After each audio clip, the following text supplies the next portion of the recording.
ญาเป็นหลักเพ่งออกไปเห็นตัวทุกข์ตัวดักรู้แจ้งประจักษ์แล้วผลักออกไปเรียนรู้พระอริยะเอาธรรมะนั้นบ่งแก้ไขผู้มีจิตผู้มีธรรมเราไม่ใช่เราจะรู้ด้วยตัวเองไม่ได้อริยสัจตรัสไว้ให้เดินไปตามธรรมเจริญปัญญาในมรรคองค์แปดเป็นหลักนั้นงามเลิศล้ำรู้เนื้อรู้ตัวไม่ตกต่ำฝึกจิตฝึกใจให้ดื่มด่ำรู้รูปรู้นามแยกธาตุแยกขันธ์มองเห็นใน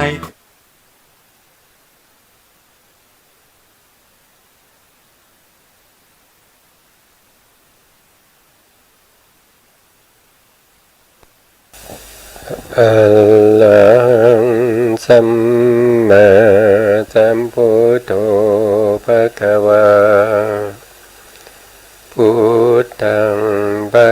วันตังอภิวาเทมิสวากขาโตภควตาธัมโม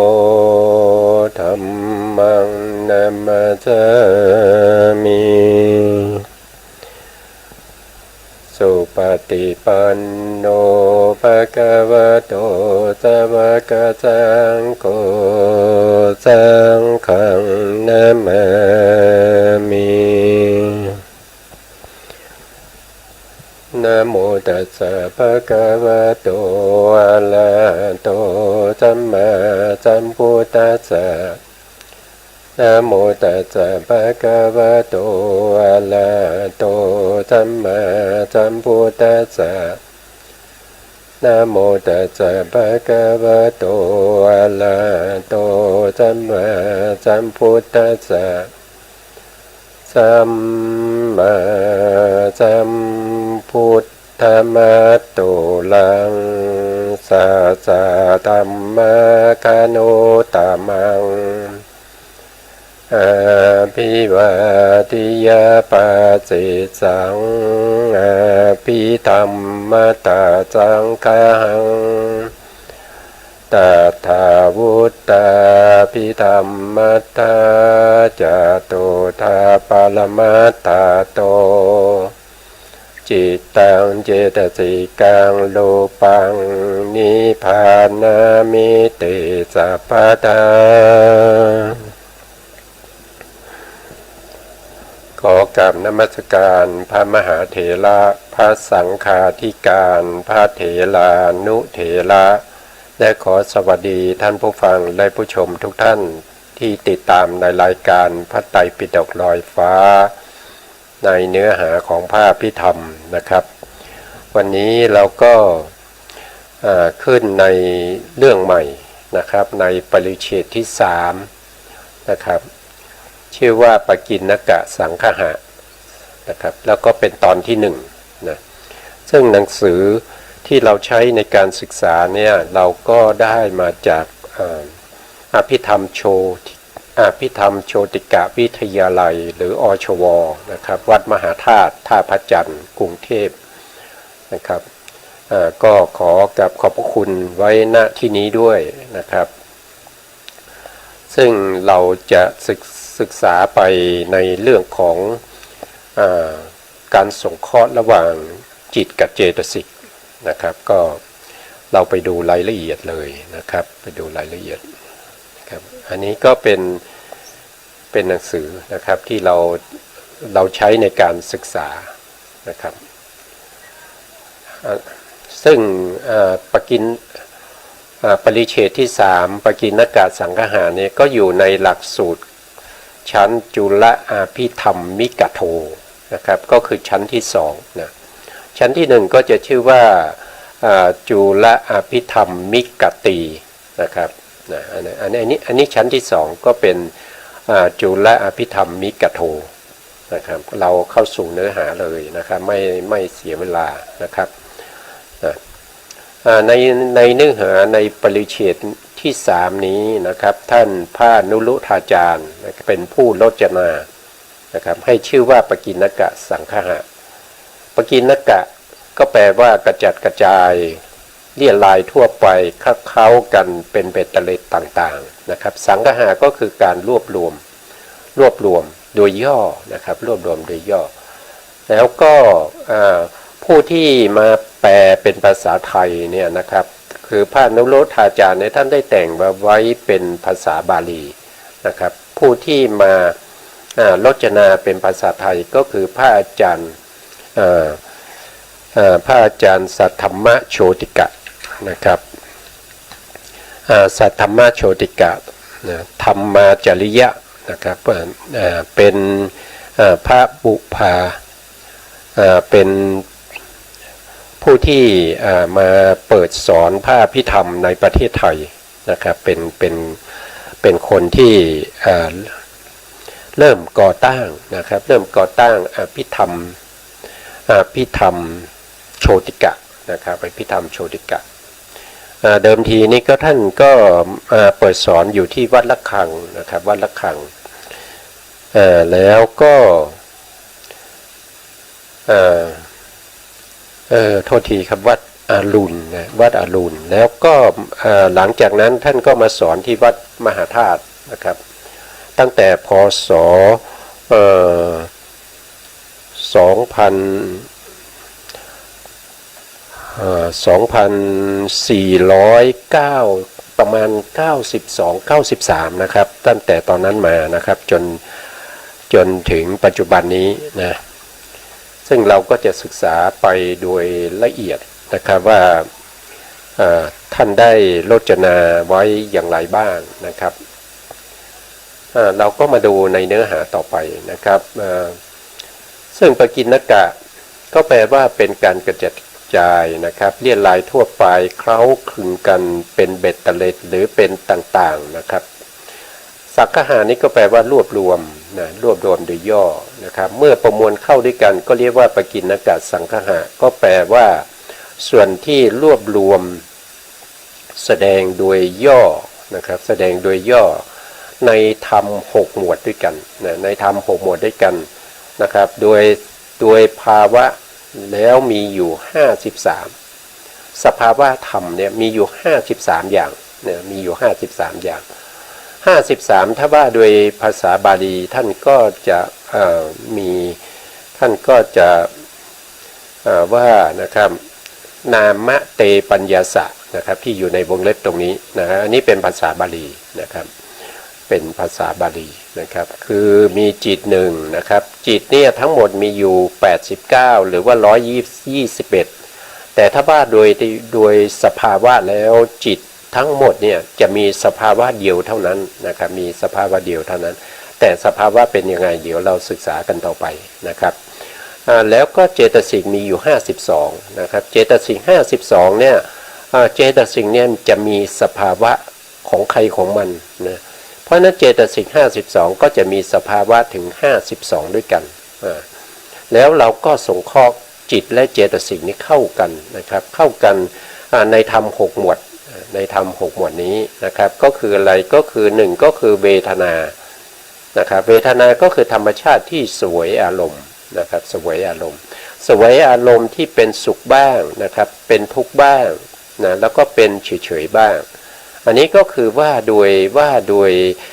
การสวยอารมณ์นะครับแต่ถ้าว่าโดยอินทรีย์เนี่ยเวทนาก็จะจำแนกออกไปเป็น5นะครับจำแนกออกไปเป็น5เดี๋ยวเราได้ศึกษากันนะครับส่วนหัวข้อที่2ที่เราจะศึกษาก็คือเรื่องของเหตุนะครับเหตุเนี่ยก็คือธรรมชาติที่ทำให้ผลเกิดขึ้นนะหรือบางทีเราก็จะเรียกว่าเป็นรากนะครับเป็นรากเป็นมูลนะครับเป็นรากเป็นมูลนะครับเหตุนี้ก็จะมีในที่นี้เราก็จะศึกษา เหตุที่เป็นอกุศลเหตุก็จะมีอยู่3อย่างนะครับก็จะมีประเภทที่เราเรียกว่าเป็นโลภะเหตุโลภะเหตุโทสะเหตุแล้วก็โมหะเหตุส่วนที่เป็นกุศลก็จะมีอยู่3เหตุนะครับก็จะเป็นโลภะเหตุโทสะเหตุโมหะเหตุแล้วก็ยังมีในส่วนที่เป็นพยากตาเหตุนะพยากตาเหตุก็ชื่อจะเหมือนกันกับกุศลนะครับก็คือโลภะเหตุโทสะเหตุโมหะเหตุนะเพราะฉะนั้นเหตุก็จะมีอยู่9อย่างนะครับมีอยู่9อย่างก็จะเป็นอกุศลเหตุนะครับ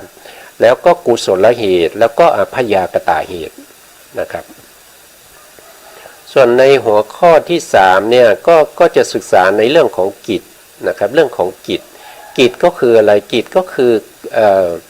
การกระทำนะครับก็คือหน้าที่นะครับหน้าที่ที่กระทำนะครับของจิตและเจตสิกเท่านั้นนะครับที่เขาสงเคราะห์กันนะครับแล้วก็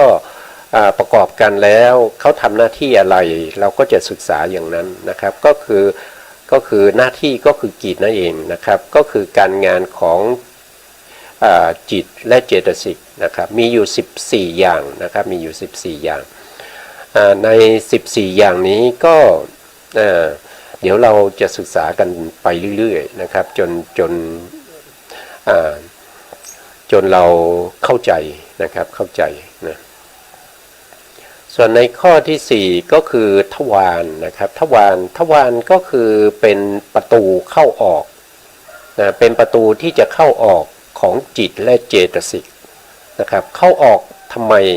ก็คือการที่มีทวารเนี่ยทำให้ได้รับรู้ถึงอารมณ์ต่างๆนะครับอย่างเช่นจักขุทวารนะครับก็จะไปรับรู้อะไรก็ออกไปรับรู้พวกที่เป็นสีที่มากระทบกับจักขุนะครับจักขุประสาทนะครับแล้วเกิดจักขุวิญญาณนะตัวที่เป็นทวารเนี่ยเป็นรูปนะครับเป็นรูปเราเรียกว่าเป็นจักขุทวารองค์ธรรมจริงๆก็คือได้แก่จักขุประสาทนะครับจักขุประสาทก็คือประสาทตานั่นเองนะครับประสาทตาเนี่ยเป็นที่เข้าออกของจิตและเจตสิกที่ชื่อว่าจักขุวิญญาณนะครับจักขุวิญญาณนี่ก็คือตัวจิตที่อาศัยจักขุวัตถุหรือจักขุวัตถุเกิดขึ้นแล้วเข้าออกทางจักขุทวารเพื่อจะไปเห็นสีนะครับเพื่อจะไปเห็นสีต่างๆนะครับอันนี้ก็เรียกว่าเป็นทวารก็จะมีอยู่6อย่างด้วยกันนะครับมีอยู่6อย่างด้วยกันก็จะมี1ก็คือจักขุทวารนะครับ2ก็คือโสตทวารก็คือประสาทหูนะครับ3ก็คือคานาทวารก็คือประสาทจมูกนะครับ4ก็คือชิวหาทวารก็คือประสาทลิ้นนะครับ5ก็คือกายทวารนะครับก็คือประสาทกายนะครับ6ก็คือมโนทวารส่วนมโนทวารเนี่ยไม่ได้เป็นรูปนะครับไม่ได้เป็นรูปแต่เขาเป็นภวังคจิตดวงสุดท้ายที่เราเรียกว่าเป็นภวังคจรภวังคุปเฉทะนะครับเป็นดวงสุดท้ายของภวังค์ที่จิตจะขึ้นวิถีอันนั้นเราจะเรียกว่าเป็นมโนทวารนะครับซึ่งเป็นตัวจิตนะครับซึ่งเป็นตัวจิตไม่ได้เป็นรูปนะครับแต่ทวาร5นะครับตั้งแต่จักขุประสาทจนถึงกายประสาทเนี่ยหรือว่าจักขุทวารจนถึงกายทวารพวกนี้เป็นรูปนะครับพวกนี้เป็นรูปเป็นที่เข้าออกของจิตนะครับเพื่อจะไปรับอารมณ์นะจิตจะเกิดขึ้นได้ต้องมีอารมณ์นะครับถ้าไม่มีอารมณ์จิตนั้นก็จะไม่เกิดนะครับเพราะว่าไม่มีอารมณ์ให้จิตเนี่ยไปรับรู้นะต่อไปก็คือข้อที่5นะครับข้อที่5เขาเรียกว่าเป็นอารมณ์นะครับอารมณ์ก็คือสิ่งที่ถูกจิตรู้นะสิ่งที่ถูกรู้พูดง่ายๆอย่างนั้นอารมณ์ก็คือสิ่งที่ถูกรู้นะครับอะไรบ้างที่ถูกรู้นะครับก็จะมีถ้าว่าโดยปรมัตถธรรมเนี่ยทั้งจิตก็เป็นผู้ถูกรู้ นะครับตัวรู้ก็เป็นจิตผู้ถูกรู้ก็เป็นจิตก็ได้นะครับ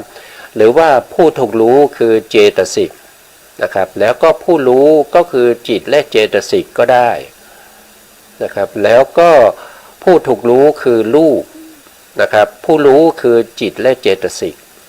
นะแล้วก็นิพพานนะนิพพานก็เป็นอารมณ์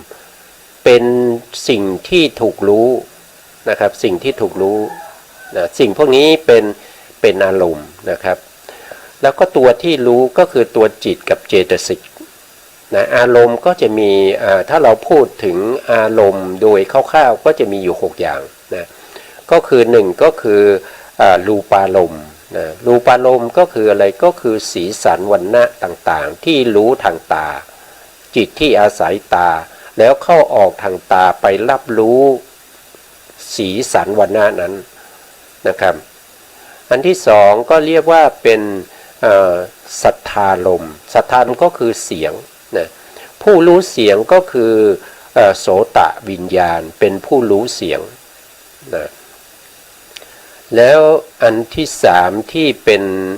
อารมณ์เราเรียกว่าเป็นคันธารมณ์คันธารมณ์ก็คือกลิ่นนะครับผู้รู้กลิ่นก็คือคานวิญญาณนะครับคานวิญญาณเป็นตัวรู้คันธารมณ์นะอันที่สี่นะครับอารมณ์ที่สี่เราจะเรียกว่าเป็นรัสสารมณ์รัสสารมณ์ก็คือรสนั่นเองนะครับรสที่ถูกรู้ได้ด้วยเขาเรียกว่าชิวหาวิญญาณอาศัยประสาทลิ้นไปรู้รสนะครับอันนั้นก็คือเป็นรสเป็นอารมณ์ที่สี่นะอารมณ์ที่ห้าเราจะเรียกว่าเป็นโพธพารมณ์นะโพธพารมณ์ก็จะมีอยู่3อย่างนะครับที่เราพอจะทราบกันบ้างแล้วนะครับก็จะมี1ก็คือเป็นปัทวีโพธพารมณ์นะปัทวีโพธพารมณ์คืออะไรก็คือความแข็งความอ่อนนั่นเองนะครับก็คือกระทบกับอะไรกระทบกับธาตุดินอะไรกระทบก็คือกายประสาทกระทบกับธาตุดินทำให้เกิดเป็นกายวิญญาณจิตออกมารู้ออกมาทางไหนออกมาทางกายทวารมารู้ปัทวีโพธพารมณ์นะครับก็จะเป็นอย่างนี้นะแล้วก็ถ้าเป็นเตโชโพธพารมณ์เตโชโพธพารมณ์ก็เป็นอารมณ์ให้แก่กายวิญญาณจิตออกจากทวารที่เป็นกายทวารมารู้ความเย็นความร้อนนะครับความเย็นความร้อนก็เป็นเตโชโพธพารมณ์แล้วก็อารมณ์ที่5เราจะเรียกว่าเป็นวาโยโพธพารมณ์อยู่คือทั้งที่เป็นปัทวีโพธพารมณ์เตโชโพธพารมณ์แล้วก็วาโยโพธพารมณ์ทั้ง3อย่างนี้จะอยู่ในอารมณ์ที่5เนี่ยที่เราเรียกว่าเป็นโพธพารมณ์นะครับเป็นโพธพารมณ์ถ้าเป็นวายโยโพธพารมณ์เนี่ยก็คือรู้ถึงความหย่อนความตึงความสั่นความไหวนะครับความคงเคงทั้งหลายเนี่ยอันนี้เป็นธาตุลมนะครับอะไรรู้ธาตุลมก็กายประสาทอาศัยกายวิญญาณโทษทีครับกายวิญญาณอาศัยกายวัตถุอาศัยกายทวารออกไปรู้โพธพารมณ์ไปรู้โพธพารมณ์นะครับก็เป็นอารมณ์ที่5นะส่วนอารมณ์ที่6เนี่ยเราจะเรียกว่าเป็นธรรมารมณ์ธรรมารมณ์เนี่ยรู้ได้ทางใจนะครับก็คือการนึกคิดนะครับนึกคิดเขาสามารถที่จะรู้ได้หลายอย่างเลยถ้าเป็นธรรมารมณ์เนี่ยนะครับสามารถรู้ได้แม้กระทั่งจิตเจตสิกแล้วก็รูปที่เป็นอดีตรูปที่เป็นอนาคตนะครับหรือว่าจะมีอภิญญาก็สามารถที่จะมีอย่างเช่นตาทิพย์เนี่ยก็สามารถที่จะรู้สิ่งที่เขาปิดไว้สิ่งที่เล็กมากนะครับที่ คนอื่นไม่สามารถที่จะรู้ได้นะครับพวกนี้ก็เป็นอภิญญาเป็นเขาเรียกว่าเป็นทิพโสตทิพจักขุนะครับทิพจักขุนะครับก็คือรู้นะครับหรือว่าเป็นทิพโสตะนะครับก็คือหูทิพนะครับก็สามารถรู้ได้เหมือนกันนะครับรู้อะไรก็รู้เสียงที่ไกลๆนะครับรู้ได้ยินเสียงเทวดาคุยกันอย่างนี้เป็นต้นนะครับหรือว่าจะได้ยินเสียงที่เขาคุยกันอยู่ที่กรุงเทพนะครับเราไม่ต้องไปเราอยู่ที่เชียงใหม่พอเข้าอภิญญาเราก็สามารถจะรู้ว่าเขาพูดอะไรนะครับได้ยินชัดเจนนะครับนั่นคืออภิญญาเราจะได้ศึกษากันต่อไปในเรื่องของอารมณ์นะครับในเรื่องของอารมณ์จำไว้ว่าอารมณ์ก็คือสิ่งที่ถูกรู้นะครับตัวรู้ก็จะเป็นตัวที่เราเรียกว่าเป็นจิตกับเจตสิกนะครับแล้วก็จิตกับเจตสิกจะรู้อารมณ์อะไรเนี่ยก็ขึ้นอยู่กับจิตและเจตสิกนั้นจะเป็นจิตและเจตสิกที่อาศัยทวารไหนนะครับอาศัยทวารไหนทำหน้าที่อะไรที่ออกไปรู้นะครับอันนี้จะเกี่ยวข้องกันนะส่วนในข้อที่6นะครับที่เราจะศึกษาก็คือวัตถุนะครับก็คือวัตถุเนี่ยเป็นที่อาศัยเกิดของจิตและเจตสิกนะครับวัตถุก็จะมีอยู่6อย่างด้วยกันนะครับก็6อย่างก็จะมีเคยพูดบ่อยๆนะครับก็คือจักขูวัตถุจักขูวัตถุโสตวัตถุคานวัตถุชิวหาวัตถุกายวัตถุนะครับแล้วก็หาทยวัตถุนะครับหาทยวัตถุก็เป็นที่เกิดของจิตและเจตสิกที่เป็นมโนทวารนะครับก็เป็นลักษณะอย่างนั้นนะครับอันนี้ก็เป็นเรื่องของเรื่องใหญ่ๆที่เราจะต้องศึกษานะครับเราจะศึกษากันไปนะทีนี้เราก็มาดูรายละเอียดนะครับรายละเอียดที่เราจะศึกษาที่เราพูดกันเมื่อกี้ในปริเฉดที่3เนี่ยปกิณณกะสังคหะเนี่ยปกิณณกะสังคหะเนี่ยเขาทั้งหมดก็จะมีอยู่6อย่างด้วยกันนะครับ1ก็คือผมเขียนเป็นตารางมาให้ดูนะครับ1ก็คือเรื่องของเวทนาสังคหะในเวทนาสังคหะเนี่ยเราก็จะศึกษาอยู่2เรื่องนะครับ1ก็คือเรื่องของเวทนา3เวทนา3ก็คือสุขเวทนาทุกขเวทนาแล้วก็อุเบกขาเวทนานะครับหรือบางทีจะเรียกว่าอาทุกขมะสุขเวทนาก็คือเวทนาที่ไม่สุขไม่ทุกข์นะครับเป็นเวทนาที่เรียกว่าอุเบกขาหรือเฉยๆนะครับก็จะมีอยู่3อย่างนะครับส่วนถ้าว่าโดยอินทรีย์นะครับเวทนาเนี่ยก็จะมีอยู่5อย่างด้วยกันนะ5อย่างนั้นก็คือ1ก็คือสุขเวทนานะครับ2ก็คือสมนัสเวทนา3ก็คือทุกขเวทนา4ก็คือโทมนัสเวทนา5ก็คืออุเบกขาเวทนานะครับเราก็จะศึกษากันต่อไปนะครับในส่วนที่เป็นเวทนาสังคหะนะครับก็มีอยู่2หัวข้อที่เราจะศึกษานะครับในส่วนที่2เนี่ยเราก็จะศึกษาในเรื่องของเหตุนะครับเหตุสังคหะนะครับเหตุสังคหะเหตุสังคหะนี้ก็จะศึกษาอยู่ด้วยกัน2อย่างด้วยกันนะครับข้อที่1ก็คือศึกษาในเรื่องของเหตุ6เหตุ6เนี่ยก็คือได้แก่อกุศลและเหตุ3นะครับก็คือโลภะนะครับความโลภ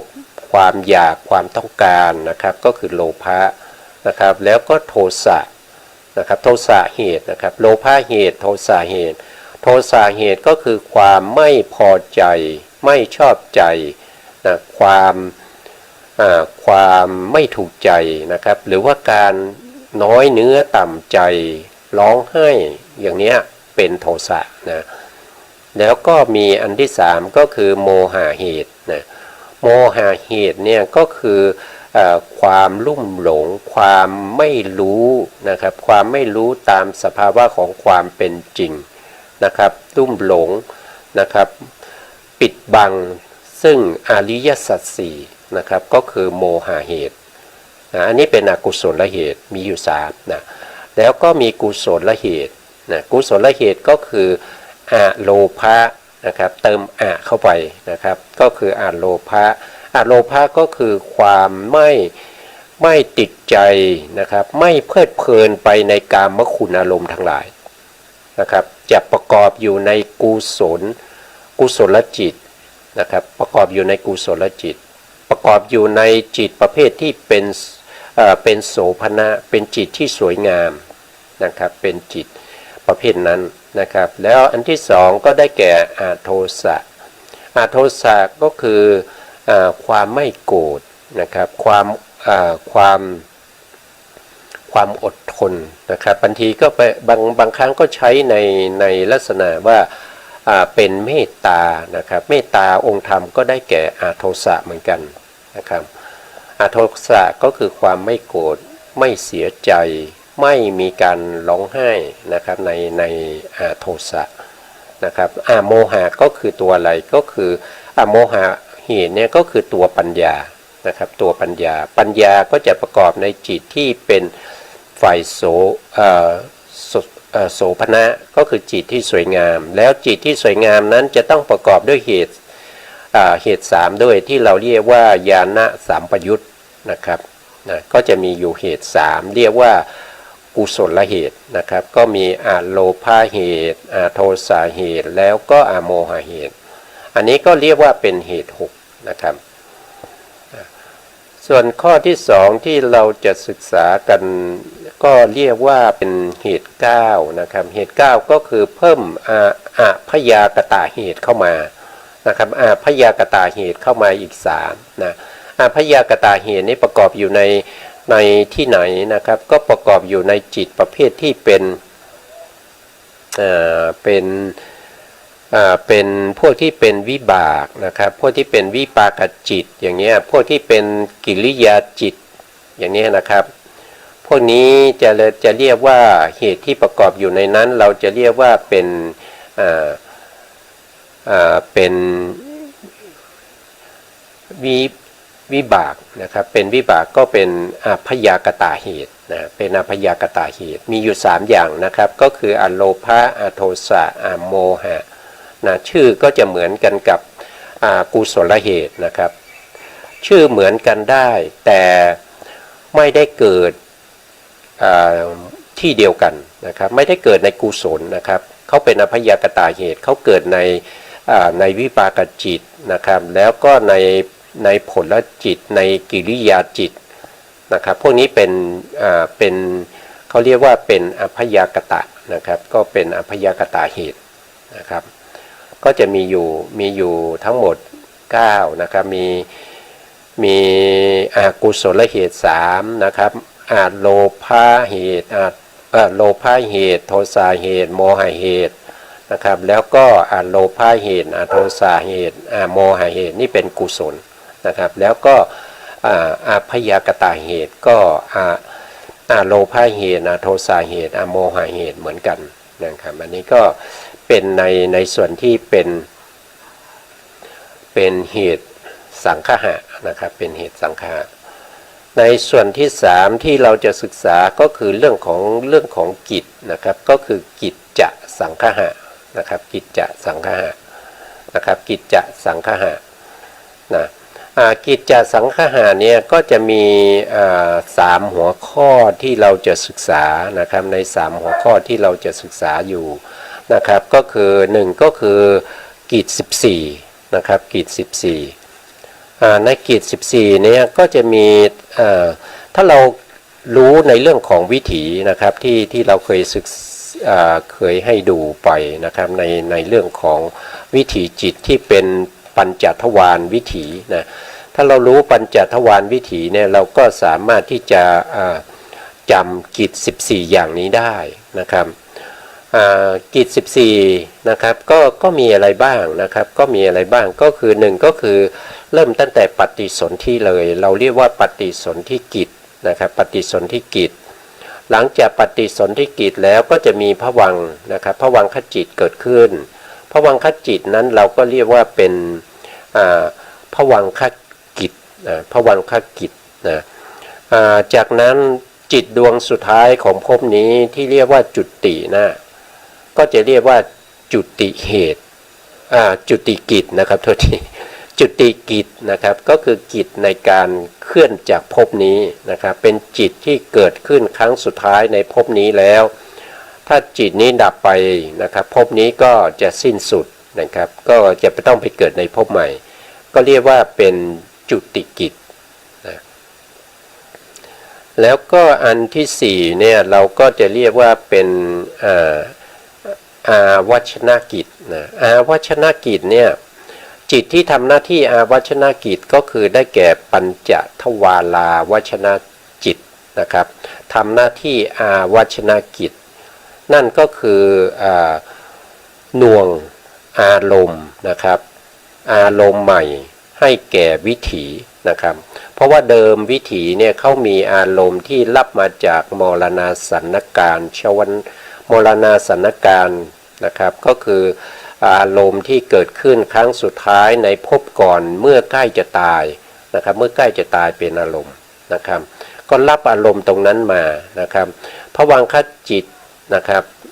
ภวังคจิตมีหน้าที่ทำหน้าที่ภวังคกิจนะปฏิสนธิจิตทำหน้าที่ปฏิสนธิกิจนะจุติจิตทำหน้าที่จุติกิจนะครับซึ่งชื่อเหมือนกันนะครับแล้วก็ถ้าเป็นปัญจทวาราวัชนะก็จะทำหน้าที่อาวัชนะอาวัชนะคืออะไรก็คือการอาวัชนะอารมณ์ใหม่ก็คือน้อมไปสู่อารมณ์ใหม่นั่นเองนะครับหลังจากที่ภวังคจิตที่มีอารมณ์ที่เป็นอดีตอารมณ์ที่รับมาจากมรณสันนการนะครับที่ภวังคจิตนี้ก็ทำหน้าที่ภวังคกิจดับไปแล้วนะดับไปแล้วก็จะมีปัญจทวาราวัชนะจิตทำหน้าที่อาวัชนะอารมณ์ใหม่นะครับก็เป็นอาวัชนกิจนะอาวัชนกิจนะแล้วก็มีที่เรียกว่าเป็นทัศนกิจทัศนกิจก็คือการทำหน้าที่นะครับหน้าที่อะไรก็คือหน้าที่การเห็นนั่นเองนะครับทัศนกิจนี้ก็จิตที่ทำหน้าที่ทัศนกิจก็คือได้แก่จักขูวิญญาณนะอันต่อไปก็จะเป็นสวรกิจสวรกิจก็คือการได้ยินจิตที่ทำหน้าที่ในการได้ยินอันนี้เป็นกิจของเขานะครับเป็นหน้าที่ของเขานะเรียกว่าเป็นสวรกิจนะครับจิตที่ทำหน้าที่สวรกิจก็ได้แก่โสตวิญญาณนะโสตวิญญาณจิตนะแล้วกิจต่อไปนะครับกิจต่อไปก็จะเป็นคายนกิจคายนกิจก็คือกิจที่ก็คือจิตที่รู้กลิ่นนะเรียกว่าคานวิญญาณจิตทำหน้าที่คานสยกิจนะดูไปดูมาก็นะครับคายนกิจทำหน้าที่คายนกิจนะครับก็คือคานวิญญาณทำหน้าที่รู้กลิ่นนั่นเองนะต่อไปก็จะเป็นสายนกิจสายนกิจนี้ก็คือจิตที่เราเรียกว่าชิวหาวิญญาณจิตทำหน้าที่รู้รสก็เรียกว่าสายนกิจนะเขาทำหน้าที่สายนกิจนะต่อไปกิจต่อไปก็จะเป็นพุสนกิจพุสนกิจเนี่ยจิตที่ทำหน้าที่พุสนกิจก็คือกายวิญญาณนะครับกายวิญญาณทำหน้าที่การกระทบนะครับการกระทบนั้นเราเรียกว่าเป็นพุสนกิจนะเป็นพุสนกิจนะต่อไปก็สัมปติชนกิจก็คือทำหน้าที่ในการรับอารมณ์นะครับผมไม่ได้เอาแผนภูมิมาให้ดูนะครับเมื่อสักครู่นะครับจะได้เห็นกันชัดๆว่ามันอยู่ตรงไหนอย่างไรนะครับมาดูตรงนี้ดีกว่าง่ายดีนะครับดูตรงนี้พูดก็ตรงนี้นะครับตรงนี้ถ้าเราพูดถึง จะเกี่ยวข้องกันระหว่างจิตกับรูปนะครับจิตก็คือพวกที่เป็นถ้าสมมุติว่าจิตที่ทำหน้าที่ทัศนกิจนะจิตที่ทำหน้าที่ทัศนกิจก็คือการเห็นทัศนะก็คือการเห็นนั่นเองก็จะมีจิตอยู่2 ดวงนะครับ2 ดวงนี้เรียกว่าจักขุวิญญาณนะครับจักขุวิญญาณ2 ดวงนี้ถ้าเกิดขึ้นเนี่ยเขาจะทำหน้าที่ทัศนกิจจิตดวงข้างบนเนี่ยเขาจะทำหน้าที่ทัศนกิจในอารมณ์ที่เป็นอารมณ์ที่ไม่ดีนะครับอารมณ์ที่ไม่ดีนะครับก็ไปเห็นสิ่งที่ไม่ดีก็คือไปเห็นสิ่งที่เป็นสีที่ไม่สบายใจนะครับไม่สบายตานะครับอย่างเช่นสีของเลือดคนที่เดินมานะครับเลือดอาบเต็มตัวอย่างเงี้ยนะครับก็เป็นอกุศลวิบากนะครับหรือว่าไปเห็นสีที่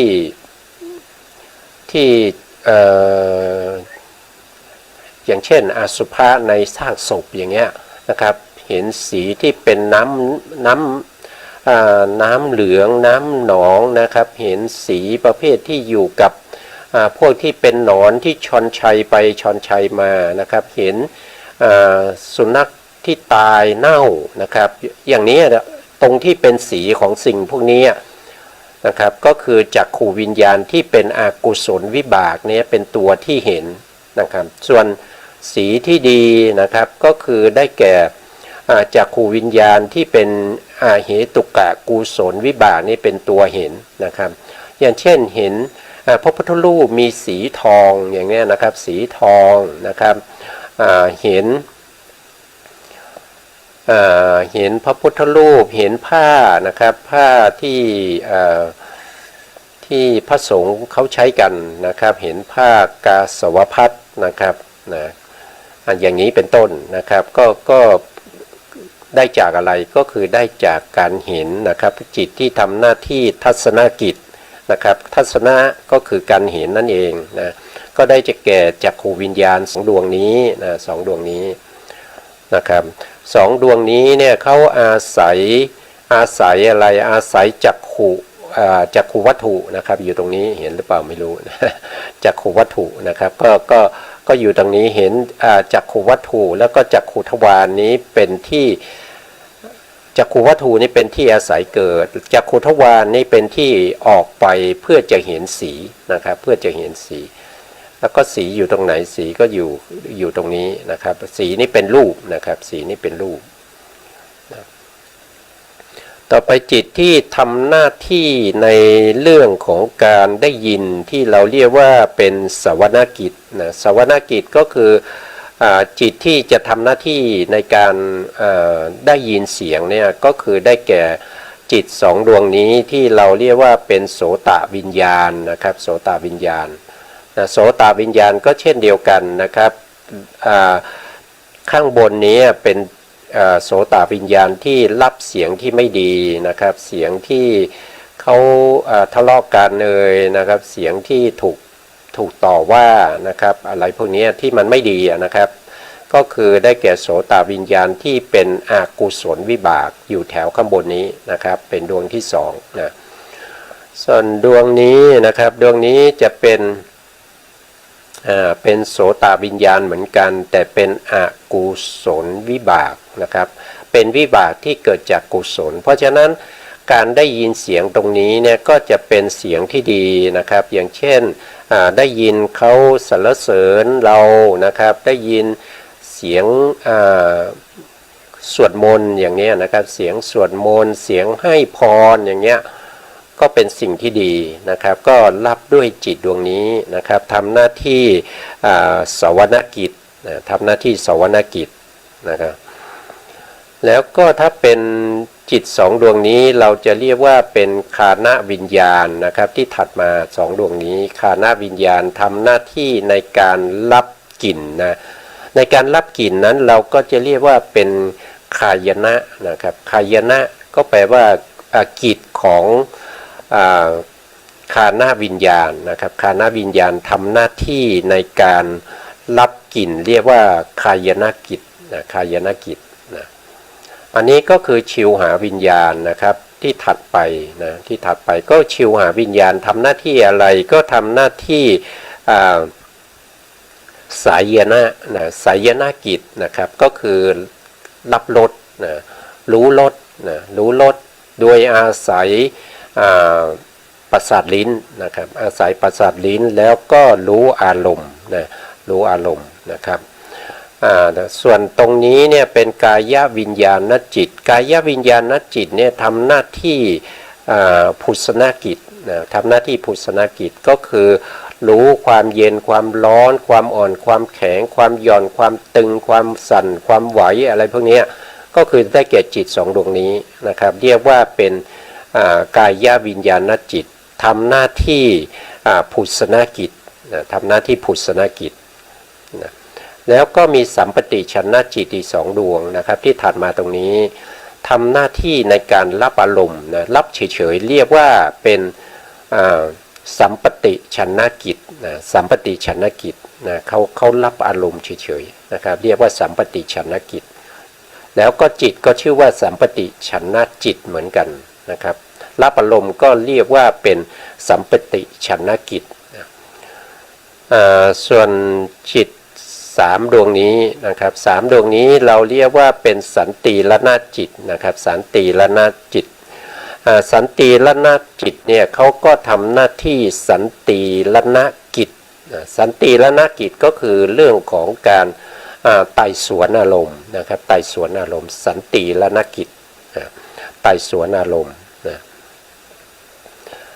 ถ้าเป็นมโนทวาราวชนะนะมโนทวาราวชนะจิตดวงนี้นะครับก็ทำหน้าที่วูทัพนะนะครับทำหน้าที่วูทัพนะ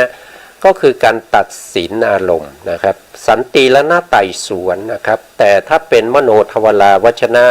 ทำหน้าที่วูทัพนะก็คือตัดสินอารมณ์นั่นเองนะอันนี้นะครับ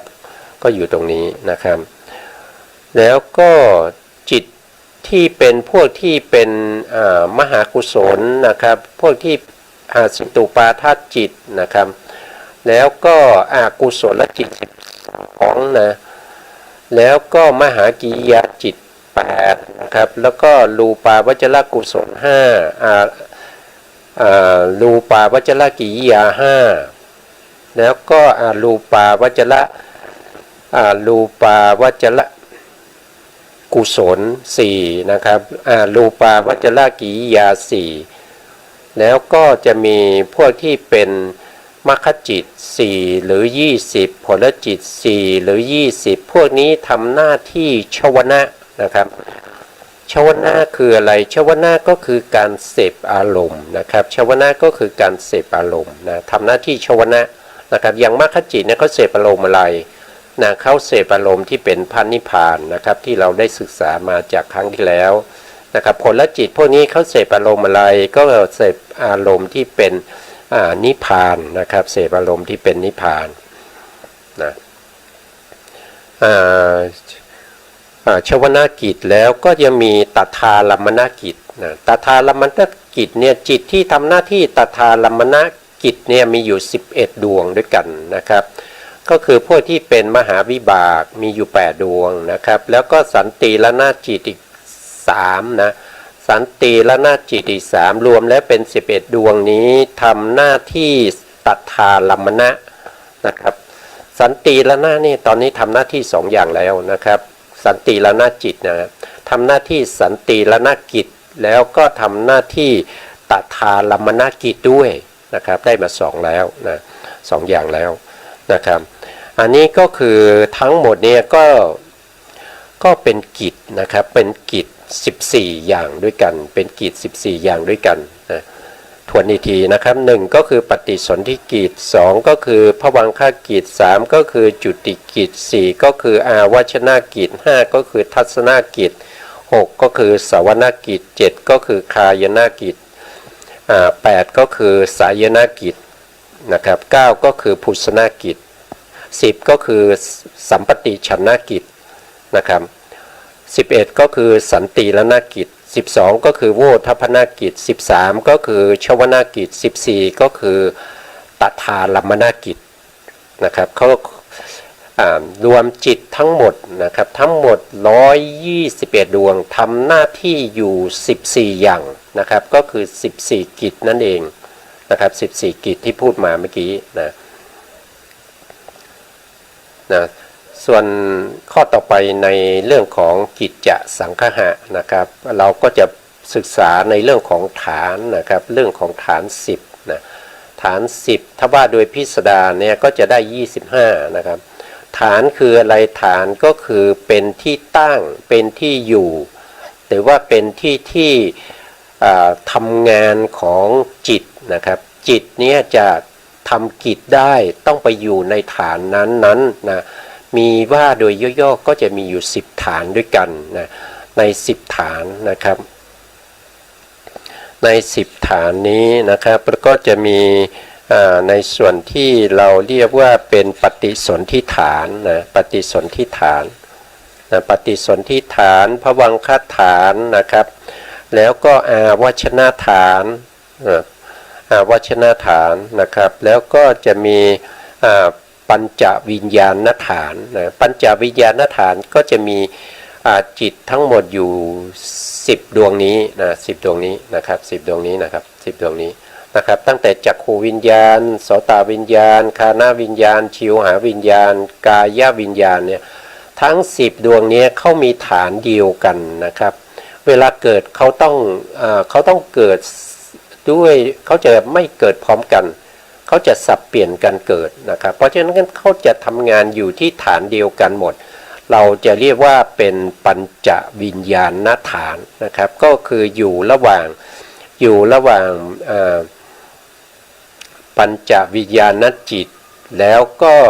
สัมปติชนะจิตนะครับสัมปติชนะจิตนะครับเรียกว่าเป็นทวิปัญจวิญญาณฐานนะครับก็อยู่ในฐานนี้นะแล้วก็ยังมีสัมปติชนะฐานสัมปติชนะฐานก็คือได้แก่จิตที่เรียกว่าสัมปติชนะจิตนะครับเวลาจะทำหน้าที่ต้องไปเกิดที่สัมปติชนะฐานนะครับไปทำหน้าที่ที่สัมปติชนะฐานนะแล้วก็ยังมีสันติละนะฐานนะสันติละนะฐานก็คือจิตที่เป็นสันติละนะจิต3ดวงนี้เวลาที่เขาจะทำหน้าที่สันติละนะกิจเขาต้องไปเกิดที่ฐานที่เรียกว่าสันติละนะฐานสันติละนะฐานนะแล้วก็มีโวทัพนาฐานนะครับโวทัพนาฐานก็คือจิตที่เป็นมโนทวาราวชนะจิตที่จะทำหน้าที่โวทัพนากิจเนี่ยเวลาจะทำหน้าที่ก็ต้องไปเกิดที่โวทัพนาฐานนะโวทัพนาฐานเนี่ยก็จะมีอยู่2ฐานด้วยกันนะครับก็คือจะอยู่ระหว่างสันติละนะนะครับสันติละนะแล้วก็ชวนะนะครับสันติละนะกับชวนะนะครับก็จะทำหน้าที่โวทัพนะนะครับโวทัพนะแล้วก็จะมีที่ทำหน้าที่อาวชนะด้วยนะครับอาวชนะเขาก็จะทำหน้าที่อาวชนะกิจนะครับในทางมโนทวารนะก็จะไปเกิดระหว่างภวังคจิตกับชวนะจิตนะครับนะก็ไปอยู่ในฐานนั้นเรียกว่าอาวชนะฐานนะครับกับโวทัพนาฐานนะครับจิตดวงนี้ไปเกิดทำหน้าที่2อย่างตรงนั้นนะแล้วก็จะมีชวนาฐานนะครับชวนาฐานนะชวนาฐานแล้วก็ชวนาฐานก็คือจิตพวกที่ทำหน้าที่ชวนาที่ผมพูดไปเมื่อตะกี้นี้นะครับมีอยู่55ดวงด้วยกันนะครับเวลาเขาจะทำหน้าที่ชวนะเขาต้องไปเกิดในฐานที่เป็นชวนาฐานนะครับก็จะมีอกุศลจิตนะอกุศลจิต12นะครับทำหน้าที่ชวนะก็ต้องไปเกิดที่ชวนาฐานนะครับแล้วก็มีหสิตุปาทจิตอีก1นะครับทำหน้าที่ชวนะมีมหากุศลจิต8ทำหน้าที่ชวนะมีมหากิริยา8นะครับรูปาวจรกุศล5นะครับรูปาวจรกิริยา5แล้วก็จะมีรูปาวจรกุศล4รูปา วจรกิริยา4นะแล้วก็จะมีมรรคจิต4หรือ20ผลจิต4หรือ20นะครับจิตพวกนี้ทำหน้าที่ชวนะต้องไปเกิดที่ฐานที่เป็นชวนาฐานนะครับส่วนรายละเอียดเราจะได้ศึกษากันต่อไปนะครับตรงนี้พูดเฉพาะส่วนที่คร่าวๆนะครับคร่าวๆให้พวกเราได้ยินชื่อก่อนนะครับให้เราได้ยินชื่อได้ฟังไปก่อนนะครับให้คุ้นๆกับหูไปก่อนนะครับถึงเวลาที่เราลงรายละเอียดจริงๆแล้วเราจะได้จำได้นะครับแต่ถ้าเราไม่ฟังเลยนะครับมันก็ไม่ฟังไม่จำเลยมันก็จะเหมือนเดิมนะครับก็คือไม่รู้เรื่องนะครับมันเรียนพระอภิธรรมเนี่ยก็จะต้องจำนะครับก็ต้องจำพวกนี้ด้วยนะครับเพราะว่าเป็นภาษาของสมเด็จพ่อเรานะครับก็คือเป็นภาษาของพระศาสดาของพวกเรานะเพราะฉะนั้นเราเป็นสาวกแล้วเราก็ควรจะจำภาษาของ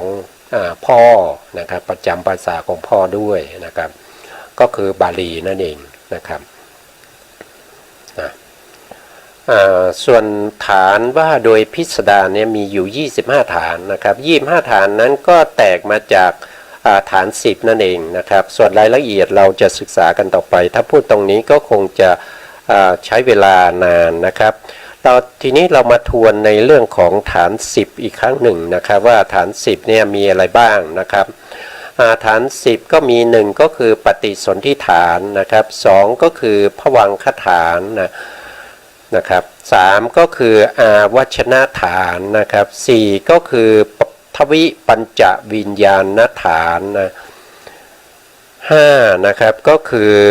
โวทัพพนาฐานนะ6ก็คือชวนาฐานนะ7ก็คือตถาลัมมนาฐานนะครับ8ก็คือจุติฐานนะจุติฐานนะครับ9ก็คือวัชนาฐานเนี่ยมี9ก็คือสัมปติฉันนฐานนะสัมปติฉันนฐาน10ก็คือได้แก่สันติละนาฐานนะครับรวมทั้งหมดก็จะมีอยู่10ฐานว่าโดยย่อๆนะครับ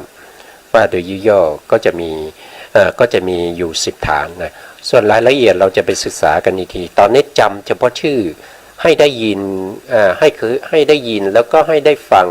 ให้คุ้นกับหูไปก่อนนะครับนะในปริเฉดที่3ในปกิณณกะสังคหะในหัวข้อที่4ที่เราจะได้ศึกษาก็เรียกว่าเป็นทวารนะครับก็จะชื่อว่าทวารสังคหะนะทวารสังคหะเนี่ยก็คือทวารก็แปลว่าประตูนั่นเองเป็นประตูที่เข้าออกของจิตและเจตสิกคำว่าเข้าออกของจิตและเจตสิกนี่เป็นสำนวนนะครับจิตและเจตสิกเนี่ยเขาจะไม่มีการออกไปจากตัวเรานะเขาจะอยู่ในตัวเรานี่แหละเขาจะอยู่ในตัวเรานี่แหละเขาไม่ออกไปนะครับเขาไม่ออกไปอารมณ์ที่กระทบกันเนี่ยเขาจะกระทบกันภายนอกก็มีภายในก็มีนะครับแต่ที่เรียกว่าทวารเนี่ยก็เป็นประตูที่ทำให้รู้อารมณ์นั่นเองนะทำให้รู้อารมณ์นะครับเราจะรู้อารมณ์ได้เราต้องมีทวารมีประตูในทางนั้นๆนะครับอย่างเช่นเราจะเห็นเนี่ยเราก็ต้องมีประตูทางตาใช่ไหมครับประตูทางตาเราก็ที่เรียกว่าเป็นทวารเหมือนกันนะครับก็เรียกว่าจักขุทวารนะจักขุทวารประตูทางหูก็จะเรียกว่าเป็นโสตทวารนะครับประตูทางจมูกเนี่ยได้กลิ่นเนี่ยเราก็เรียกว่าคานะทวารประตูทางลิ้นรู้รสเราเรียกว่าชิวหาทวารนะครับประตูทางการรู้เย็นร้อนอ่อนแข็งเนี่ยเราก็เรียกว่าเป็นกายทวารนะครับก็รู้ทางกายประสาทนั่นเองนะครับแล้วก็ทางมโนทวารนะครับอันนั้นก็คือการนึกถึงอารมณ์ที่อย่างเช่นนึกถึงอดีตอารมณ์นะครับก็คือนึกถึงว่าเมื่อตอนเช้าเนี่ยเราทานอาหารอะไรนะครับ แล้วก็ตอนเที่ยงเนี่ยเราทานอะไรไปบ้างนะครับแล้วก็นึกถึงปัจจุบันว่าตอนนี้เรากำลังฟังอยู่นะครับแล้วก็นึกถึงพรุ่งนี้นะครับว่าพรุ่งนี้เราจะทานอะไรเราจะกินอะไรนะครับอาหารเช้าพรุ่งนี้มีอะไรบ้างนะครับอันนี้ก็เป็นทางการนึกคิดเรียกว่าเป็นมโนทวารนะครับเป็นมโนทวารเพราะฉะนั้นทวารจะมีอยู่6อย่างนะครับสรุปพิธีนะครับก็จะมี1ก็คือจักขุทวารนะครับจักขุทวารก็คือทวารทางตานะครับ2ก็คือโสตทวารนะครับโสตทวารก็คือทวารทางหูนะครับ3ก็คือคานาทวารก็คือทวารทางจมูกนะครับ4ก็คือชิวหาทวารนะครับก็คือทวารทางลิ้นนะครับ5ก็คือกายทวารก็คือกายประสาทที่กระทบได้นะครับที่กระทบได้เรียกว่ากายทวารเป็นอันที่5นะครับแล้วก็อันที่6เรียกว่าเป็นมโนทวารนะครับมโนทวารนี้เขาเป็นจิตนะครับเขาไม่ได้เป็นรูปนะครับทวาร5ที่เราพูดถึงจักขุทวารโสตทวารคานาทวารชิวหาทวารกายทวารพวกนี้เป็นรูปนะครับพวกนี้เป็นรูปแต่มโนทวารเป็นนามนะครับตรงนี้ต่างกันนิดหนึ่งมโนทวารได้แก่อะไรได้แก่ภวังคจิตดวงสุดท้ายที่จิตจะขึ้นสู่วิถีนะครับภวังคจิตเนี่ยมีมากมายนะครับภวังคจิตอื่นเราไม่เอาเฉพาะภวังคจิตดวงสุดท้ายที่จะขึ้นวิถีเท่านั้นเองไม่ว่าจะเป็นทางวิถีทางปัญจทวารหรือว่าเป็นวิถีทางมโนทวารก็ตามเราจะเอาดวงสุดท้ายนะครับที่ดับไปแล้ววิถีใหม่เขารับอารมณ์ใหม่เนี่ยก็จะเอาดวงนั้นที่ดับไปนั้นเป็นมโนทวารนะครับพูดถึงตรงนี้ก็ดูเวลาก็จะหมดแล้วนะครับเวลาก็จะหมดแล้วนะครับเหลืออีก2หัวข้อนะครับที่เราจะพูดถึงก็คืออารัมมณสังคหะกับวัตถุสังคหะเราก็คงจะเอาไว้พูดกันในครั้งต่อไปนะครับในครั้งต่อไปเราก็จะพูดถึงนะครับ